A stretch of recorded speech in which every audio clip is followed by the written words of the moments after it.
पुढची बातमी पाहूयात। नाशिकच्या गंगापूर रोडवर एक भीषण अपघात सध्या झालेला आहे। पुलावरून गाडी थेट गोदावरी नदीत कोसळली आहे। अपघातात एकाचा मृत्यू आणि 2 जण गंभीर जखमी झाले। याचा आढावा घेतला आमचे प्रतिनिधी शुभम बोडके यांनी। नाशिकच्या गोदावरी नदीमध्ये ही एक 4 चाकी वाहन पडल्याचं आपण बघतोय। रात्री मध्यरात्रीच्या सुमारास हा अपघात झाल्याची माहिती समजते। थेट कठडा तोडून ही 4 चाकी आहे ती गोदावरीच्या पात्रात पडल्याचं आपल्याला पाहायला मिळतंय। या वाहनामध्ये 3 जण होते, त्यामध्ये एकाचा मृत्यू झाला, तर 2 जण गंभीर जखमी असल्याची माहिती मिळते।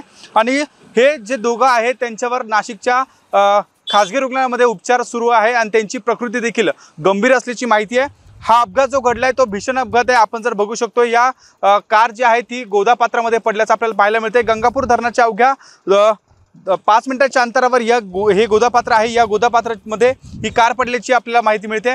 15 दिवसातली ही 3री घटना असल्याची माहिती मिळते।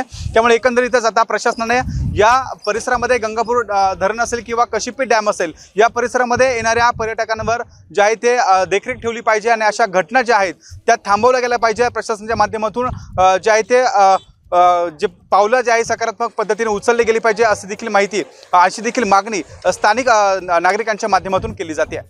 कॅमेरामन मयूर बारकेसह शुभम बोडके, एबीपी माझा, नाशिक।